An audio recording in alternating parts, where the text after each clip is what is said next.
Vinny Fisher back with another episode of Total CEO. I have on our show today a chief of staff, an expert at being a chief of staff. If you don't know what that is, stick around.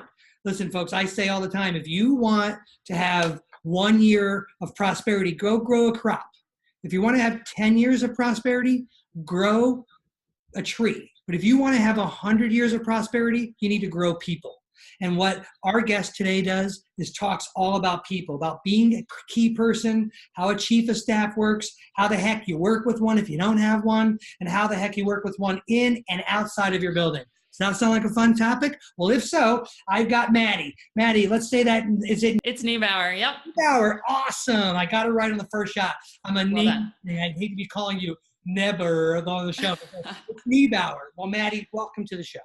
Thanks, Vinny. I'm so excited to be here. So, Maddy, you're the creator, the founder of the virtualchiefofstaff.com. That's kind of the thing, but is it called Virtual Chief of Staff? It is called vChief, and we are a virtual chief of staff service. So we call it all sorts of things, but the official name is vChief. Yep. So that's the fun, cute kind of cocktail name, but really so people know. There you go.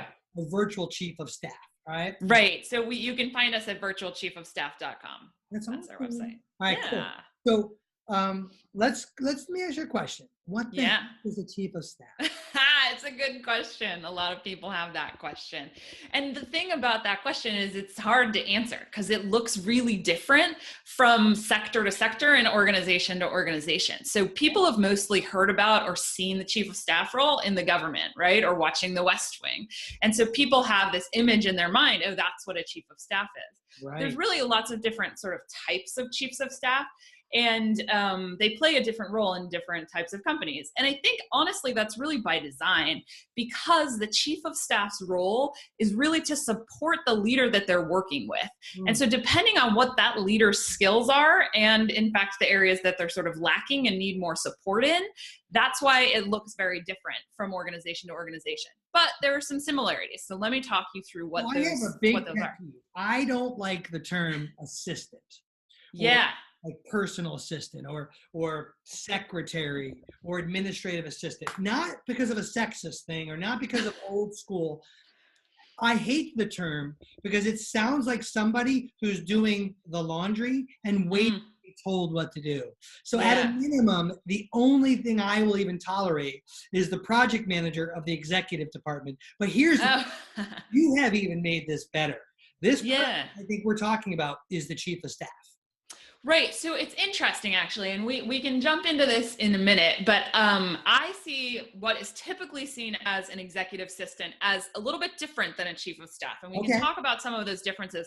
But in particular, as you think about a chief of staff role, some of the common themes that you'll see across every chief of staff, first and foremost, they're just incredibly loyal to the leader that they're serving. That is the person who they are focused on all the time.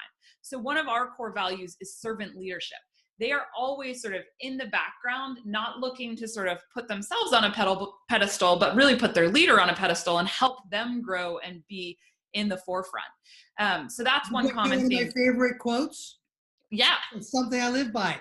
If service is beneath you, then leadership is always going to be above you. I love that. That is such a great quote. And by the way, such a great quote. Yeah. My friend's Jeff, it's his. I'd like to take it as mine. And we're going to. You should. That it's mine, but it's his. And he leads a really large organization, 145 people, and he's always saying that if the service of what you do for people is beneath you and you're thinking of people that way, then there's always going to be a leader who's above you. And my number two, I'm going to change her name from PD to chief of staff. But Rachel thinks like this servant leader because she's always thinking DNA of the organization first. So I love where you're going with this. Oh, good. Awesome. So yeah, I mean, you'll always see a chief of staff acting as that servant leader. I think the other thing you'll often see is they're taking things off a leader's plate. And that can be all sorts of different projects. So it can be anything from strategic planning for the organization. It can be the annual goal setting process. It can be creating dashboards and key performance indicators and things like that. All right, so let's say I'm a little bit of a quick start. I know that might be a shocker to you, but let's just play along. Yeah. And our audience kind of gets it right away. How the heck do we train one? Yeah. So, I mean, I think the first and foremost, you have to find the right person. So, the right chief of staff is going to have that servant leader mindset. And they're also going to be really good in a number of things. They're going to be great executors. They're going to be really focused on results and making sure that you get them. And they're going to have incredibly strong emotional intelligence. A chief of staff needs to sort of understand the underlying motivations of both. All right, so mindset, great executor, strong EQ. Of those, which one are you willing to tolerate to be the least of the three? I mean, if you're going to have one of those not be strong, I guess it would be the emotional intelligence. I think you can't be a good chief of staff unless you're a servant leader, and you have to be a great executor and a great strategic thinker. The reason I say that is, I'm thankful in my role to grow people, right? It's what I do. I'm all about team. And typically when I find someone who's undying loyalty and a servant leader and they're great executors, they look like my wife and they look like my people who lead real well. They're a hammer. Everything looks like a nail. Yeah. They just execute. So I've had to help develop into them some EQ. And I'm really glad to hear you say that, because that's typically the one that needs to be trained and nurtured along the way, because typically the other two are exuding over the top. Yeah. I mean, if you don't have someone who can get things done like that, the whole point of a chief of staff is to give you leverage, right? Like you can't be like having to ask that person to get things done. Like it just defeats the whole purpose of the role. So how do we help somebody? Because our job here, you and I, is to help somebody. How do we help the person who's like, well, I just need someone who's going to do my stuff. And their first move is like, get in their email, manage their calendar, like all this three crap that doesn't move the needle at the business. So what's your first step when you get that guy or gal in your sights? Yeah. So I'll be honest, that guy or gal, I send to other people, right? Because they need the term you don't like, they need an executive assistant. They need someone who's going to book their calendar, who's going to take over on here's the thing, though, simple, basic things, which is super important. I don't mean to say it's not important. It's not important. I'm going to fight with you there. It's not important. It's crap. But this is the people, that's all we know. Like they don't know how to go use them another way, right? Right. So I know your job's not to overeducate them, but like if we're going to do that on this thing, what's the first thing you tell that person what they need to see differently? There's no such thing as the executive assistant. I want to kill that term. I want to officially go out on record to say, well, okay. So if you can automate some of the things that person is doing. So for example, there's all these apps that like you can send an email and people will schedule themselves on you, right? Like in your calendar, like Calendly, right? You're just like, send a link, you book yourself on my calendar, right? Then you don't need an assistant to do that back and forth. So you can automate those things to some degree. And then have, a chief of staff can play a much more sort of high level strategic thought partner role where you're like, oh, geez, here are all these challenges that I'm facing. I'm not sure how to attack them. Can you brainstorm them with me? Can we make a plan? Can we create a project that you're going to move forward so that I, as the CEO, can focus my energy where I'm going to have the most impact, whether that's being an external speaker or doing business development or, managing your team and building people up. All right, so the axiom, I'm with you. Love this. Your proposition is that this person is virtual. Yeah. So the difference between us and like people building their own or hiring their own chief of staff is we really focus on businesses who could use that role, but who don't need a full-time person or don't need a full-time permanent person. So we typically work with clients between 5 and 20 hours a week. And we typically do it on a virtual basis, but we don't have to. Sometimes we do it in person, but we often work virtually. And we work part-time, or we'll fill in on an interim basis. Say someone has a chief of staff who's on maternity leave. And so we'll come in for 3 to 6 months and do that, whether it's half-time or full-time to fill that gap. If they have one, do you train that person? So we don't, but I know a lot of great resources for people who have a chief of staff or who are looking to put someone in that role. By the way, I'm speaking to Maddy, who is the founder and chief ninja awesome person. Virtual Chief of Staff, vChief. Yep. See that at virtualchiefofstaff.com. That's awesome. So that's who we're talking with. So Maddy, your service is we can be that person for you. That's right. And there's a lot of resources if you have one and you want to improve them. One great place to send them is called chiefofstaff.expert. It's created by Tyler Paris, who wrote a book about the chief of staff role, which you can find on Amazon. And he can really help get people up to speed. If people are looking to hire a full-time person, there's a service called primecareeradvisory.com, and they are executive placement just for chiefs of staff. That's all they do. I know a service. It's called Total Team that does the exact same thing. So awesome. If you guys want that, we can do that for you too. I love that. But if you're the pinch hitter, you guys sign up for that role. That's your core service. Yeah. So we provide that on a monthly basis. And what's the hardest part? Yep. I think the hardest part is working with a client who thinks they want this and they're not ready for it, right? So it's the easy part for me actually is matching chiefs of staff to clients. Like there's a lot of different dimensions we think about when we have a client who comes in with a need. They share like the projects they have on their mind. And we think about who in our network of chiefs of staff would be a great match for them. So that works really well in our system. What I think is harder is when we sometimes have clients who are so overwhelmed, but they're so unwilling to let things go and they don't want to delegate and they won't let us into their system. So we can't just sort of help with their things in their inbox and sort of drafting things for them there, or we can't get on their calendar, or, there's a number of different things that, can really hold us back if a leader's not ready to make that commitment. And then, hopefully during the beginning phase, you guys figure that out. But if you don't, it's like a filtering service for data. Things are going to slip through, right? People will say the right things, but then they're control freaks. I think I know why.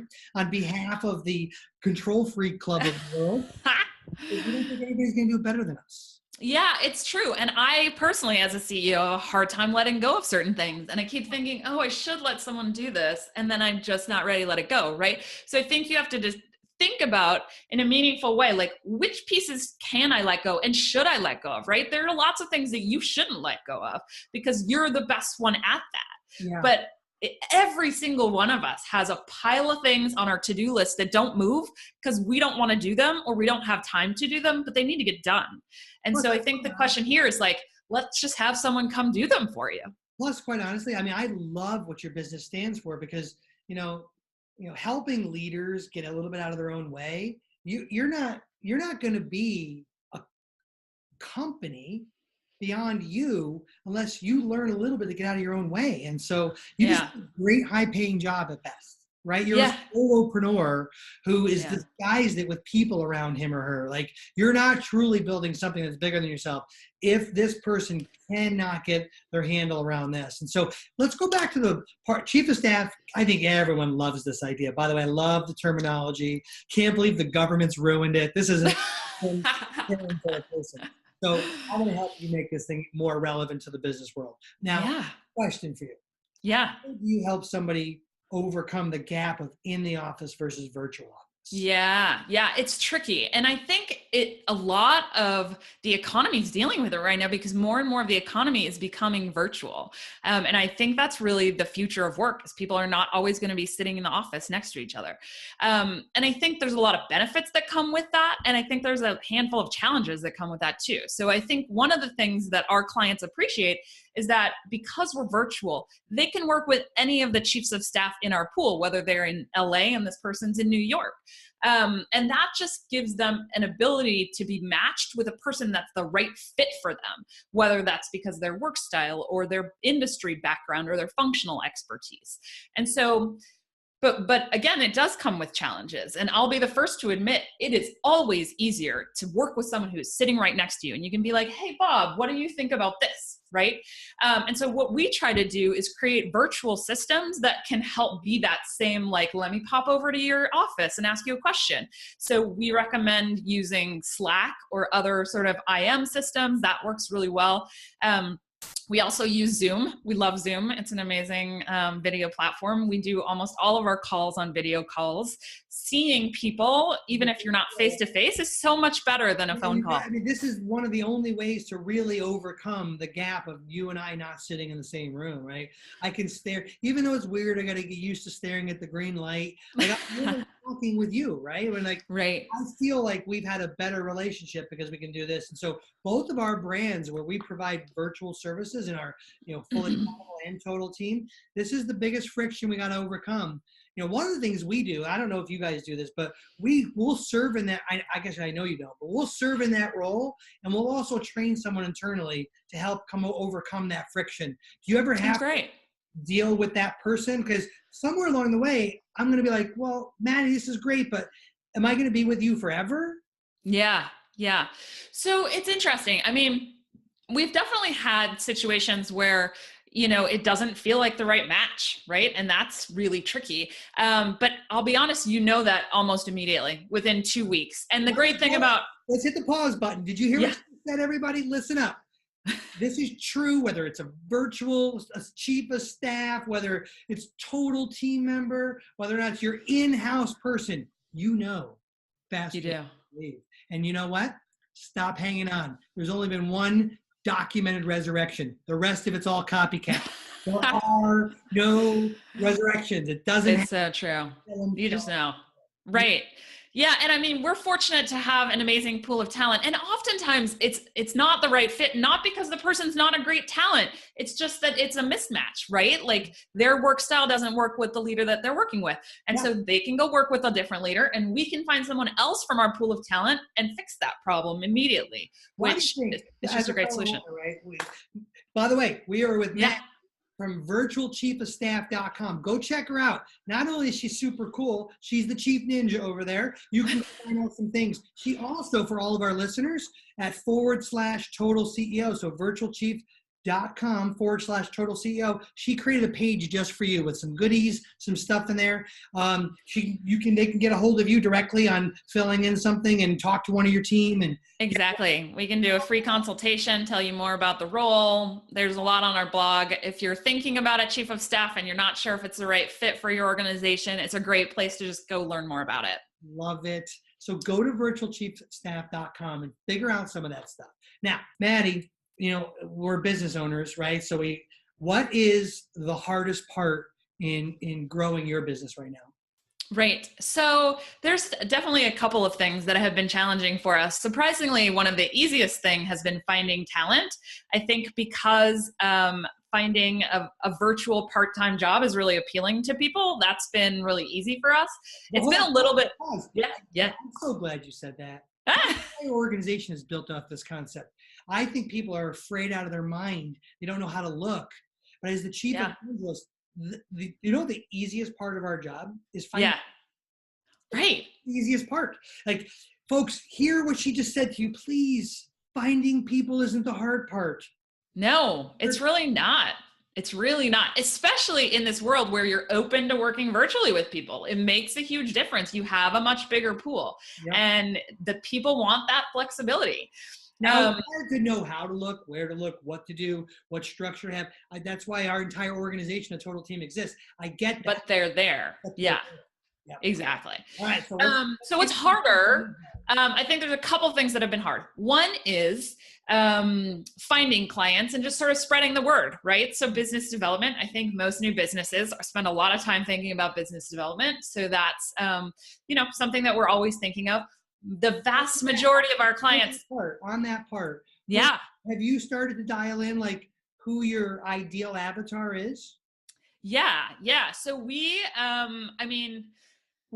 our target markets really are, we work with a lot of startups and small businesses. And we also work a lot. It makes up 5.9 million companies. So there's so many, right? So we try to narrow it down because we're not going to work with like generally speaking, if you're an organization of a certain size, you're going to have a full-time chief of staff, right? So in theory, we could work with people that are not sort of the CEO of those places. We could work a little lower in the chain, and we've done that. But most of our clients are smaller businesses or startups, and we work a lot actually in the education and nonprofit space, which I think is just largely an outgrowth of my personal network, because I was a chief of staff at Teach for America for 5 years before I launched into this. So your Rolodex started the first growth of this. Right. 90% of our clients have been referrals, either from, personal networks or from our clients. According to the Society for Human Resources, here I am quoting something, a good rule of thumb is to think about $500,000 per employee. It's kind of US data, statistic stuff. So, every 5 employees is like $2.5 million, that kind of stuff, right? You have 10 employees, you got $5 million in revenue. Have you found any tightness to that, like under 10 million, under 5 million? Have you seen any like where it works well for you? It's fascinating because it's really across the board. I mean, we are working with some tiny, like one person startup, solo entrepreneurs, solo founders, and we're working with organizations that have over 2,000 people, over $200 million in revenue, right? Which that makes it harder to get an avatar. Right. So it's like there's a mix, and we can benefit all those types of organizations, but I think our sweet spot is probably under 5 million, just because once you get past that point, a lot of times So Aaron, what's his last name? I want to say Ross. I'm not sure. The guy who grew Salesforce.com to a big organization wrote a book, Predictable Revenue. And in there, he talks about this idea of doing the SWOT analysis to know who your ideal consumer is. Yeah. I encourage every business to go through this. Like, we regularly are going through this SWOT analysis to kind of it's a great tool.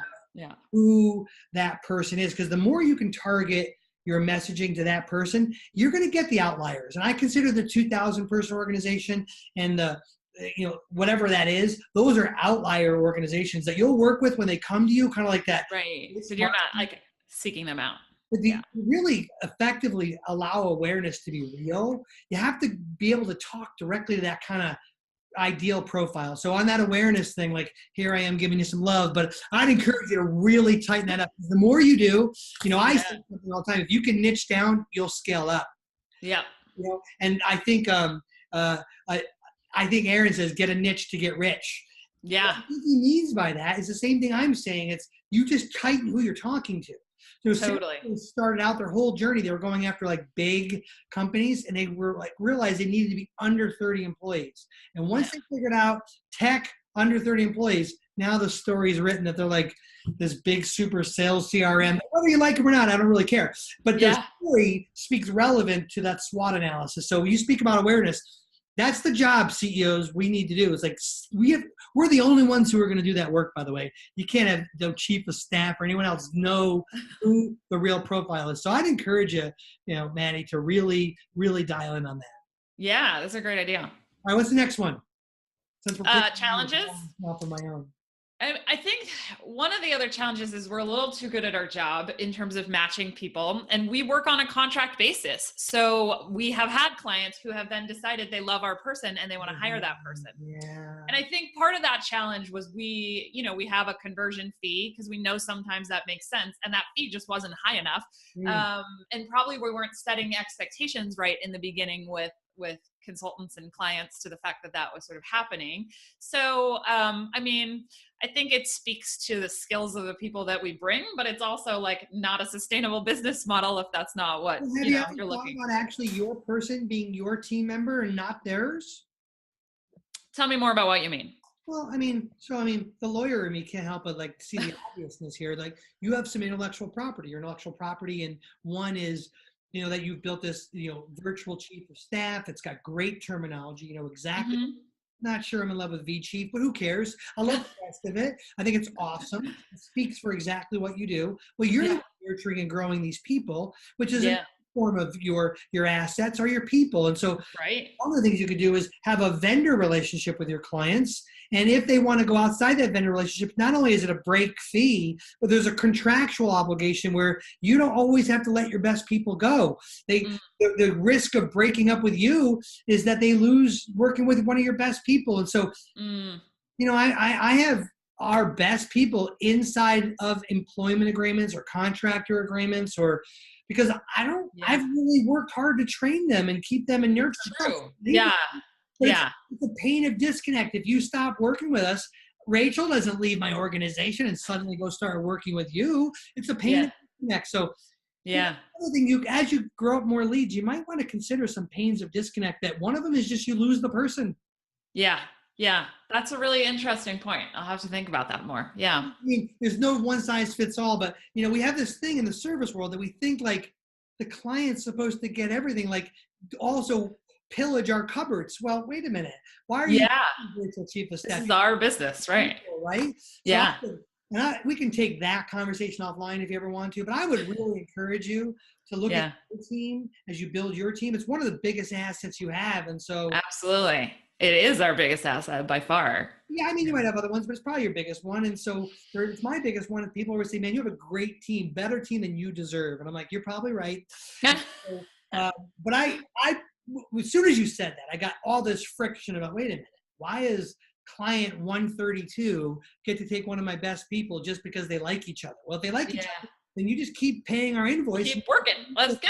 Let's keep going. So think about that. It's tricky. Listen, we're with Maddy, the Chief Ninja over at virtualchiefofstaff.com. I just made up a new title for her, by the way. And so, hey, if you're even understanding where you are in your business and you need help getting stuff done, not doing laundry, not answering your email, not scheduling you for crap, but getting stuff done. We call this the Chief Get Crap Done person. Yes, that's a great title. That's what we call this person. And so we also say the project manager of the executive system, that person is exactly who you're talking about. I love that person. My favorite person in the organization. As a matter of fact, it's every CEO's favorite person. They just don't know how to do and what to do with this person. Well, if you're that person, you need to hit Maddy up, not hit her up at virtualchiefofstaff.com. And she built a branded page for our show at /total CEO. Go check her out. Maddy, this has been a blast today. I hope you've enjoyed it. So much fun, Vinny. So much fun. Cool. One little tip I like to leave people with. What's the first thing you would encourage someone to do if this is resonating with them? Well, I think the first thing they could do is go to our website, that /CEO, Total CEO. There's a downloadable document. As I said, I spent 10 minutes talking about what a chief of staff does. We have a one-page document that will explain it for you. And so it's a great option if you're thinking about it, hiring a full-time person or moving someone from your organization into that role, or if you think you could use a service like ours. That's awesome. Maddy, thanks for being on the show today. Thanks so much, Vinny. Take care.